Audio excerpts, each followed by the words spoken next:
In this video, we will be discussing on an essay called Preface to Lyrical Ballad. This is the second edition that was published in 1801, often called 1800 edition of Lyrical Ballads. This was written by William Wordsworth. Before this, along with S.T. Coleridge, he published the Lyrical Ballads of 1798, that was a collection of poems, a sort of experimental in form. It marked to repel the prevalent condition of writing of the then period, and thus it led to open a new age called the Romantic Age. Therefore, the Lyrical Ballads is also known as manifesto of Romanticism. But before we get to know the essay, it's essential to know the period in which it was written. When William Wordsworth was writing it, it was the period of Augustans or the neoclassical period. So this period was guided by certain happenings popular at that time, such as Industrial Revolution that started in 1760s or the French Revolution of 1789, etc.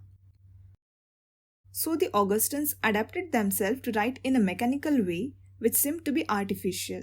Artificial in the sense they pretended to show the surrounding in a more beautiful manner. However, the reality was totally different, and they had no emotions to play a role in the writings. Also, they derived their inspiration from the classicist means they believed in giving directions, giving truths, or talking about principle, so that people can use them as guiding rules in their everyday life. Even the language they resort to was different to understand, thereby limiting its audience to certain educated people.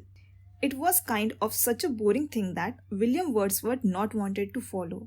Therefore, he stood to react against the Augustan notions of writing and experimented a new form that was more spontaneous and had originality and was more close to common people.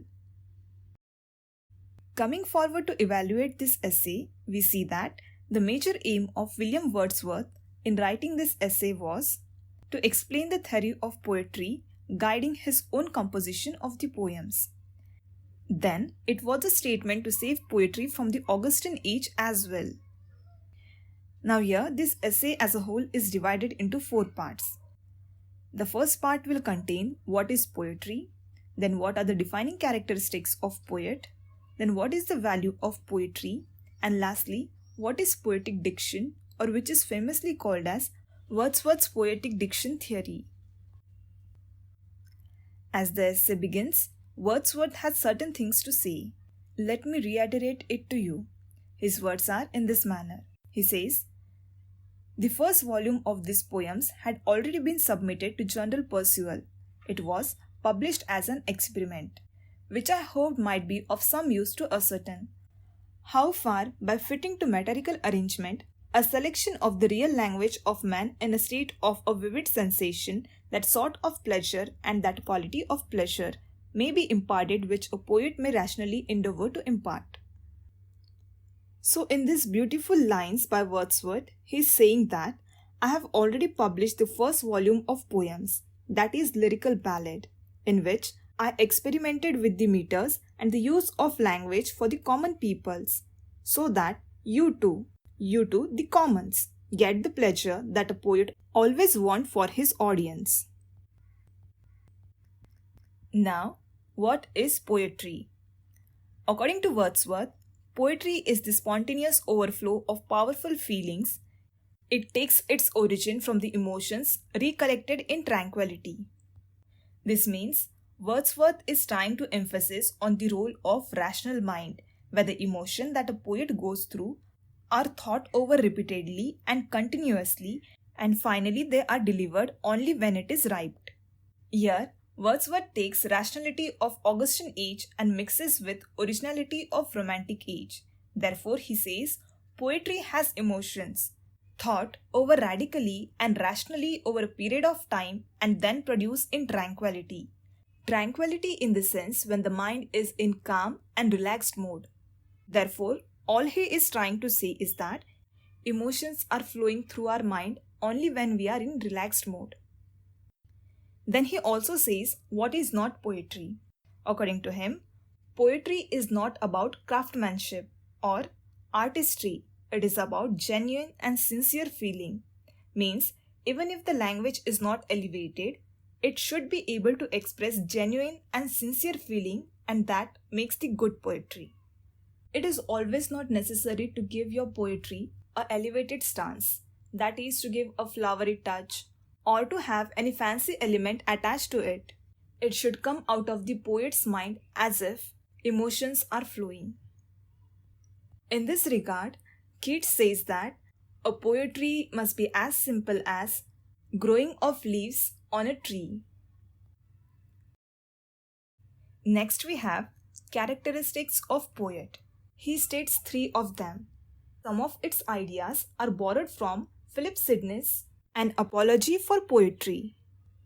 So the first characteristics is a poet should be exceptionally sensitive. This means poet should be aware of not only what is happening to him, but also he must be aware of what is happening to his surroundings. And he must be tolerant enough to let the other ideas to get involved in his poetry. Therefore, Wordsworth is instructing the upcoming poets to have the space for the new subjects into their poetry. Next is, a poet is a man speaking to man. This takes us back to Sidney's idea where he talks about poet as a great man who takes care of the society. So, Wordsworth is of opinion that a poetry of a poet must not be self-indulgent, but should have a social responsibility to teach and correct men's feeling. This is similar to Sidney, where he says poetry as a medium should teach and delight. In this way, Wordsworth is trying to say that poet is the initiator of the conversation between two persons, that is himself and his audience, and that can range from the subjects from the common household to the greater truths of the life. Then, poet should have extraordinary strong imagination. This means a poet must be capable enough to express things even if they are not present around him. And this quality of being able to transcend the things makes a person a great poet.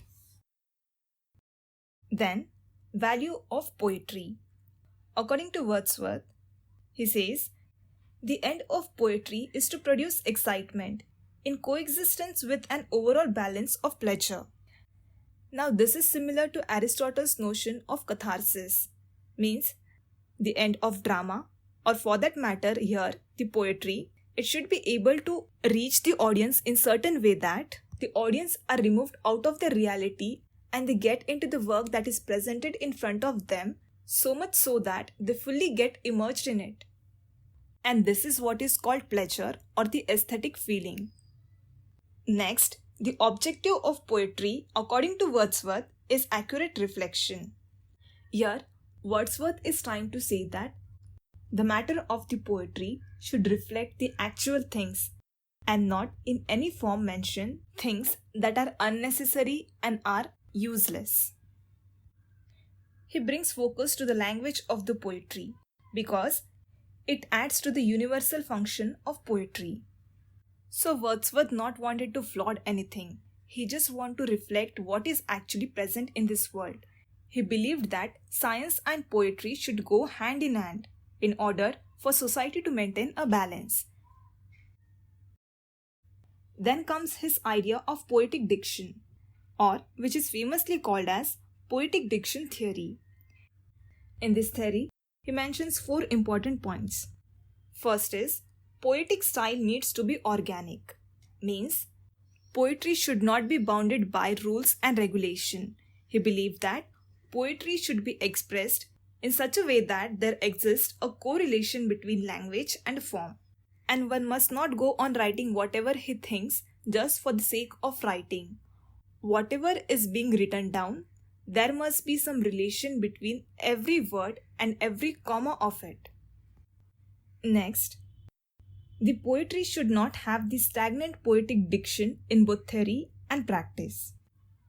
Here diction means the language, and this line means the language of poetry should not be in such a way that it limits itself to certain words or use jargons that are not able to convey the meaning to the common people. Here Wordsworth stresses on the use of real language of the men, that is, the rustic language, so that it is available to the common people. And the language coming out of this poetry should be as natural as it can and must not be artificial, because he feels that the elevated language or the fancy language is only of the kings and the aristocrats. Next, he considered meter to be a superficial addition to the poetry, because according to him, meter did not conform to the organic style of poetry. And also the metrical composition worked like a charm only to beautify poetry and not deliver the actual meaning that is needed. The irony over here is, although he is at one hand saying that not to use meter, on the other hand, he is himself using blank verse to write his prelude.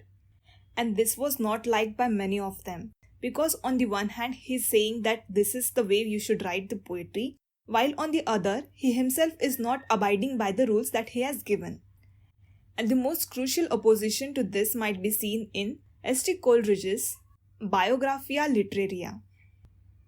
Then, the last idea of poetic diction is, the selection is important. Now, selection here refers to the use of word in the poetry. He says, we are not always in the position to use every word that was used in language. So, we need to be selective of the words that we think are necessary to add to the beauty of our poetry.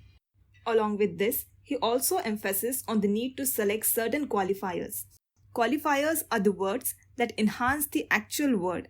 For example, if we say, that girl has a blue flower, here the blue is acting as an adjective, that is, an qualifier in itself. It adds to the meaning of the sentence. It is saying that girl that has a flower, it is in blue color. So the qualifiers add a new meaning to your poetry. Having said this, ends today's video. I hope you enjoyed it. I divided every section so that it becomes easy for you to grasp it. Still, if you haven't made through it, you may revisit and watch the video again. Thus, I thank you for your patient listening and I look forward to see you in the another one.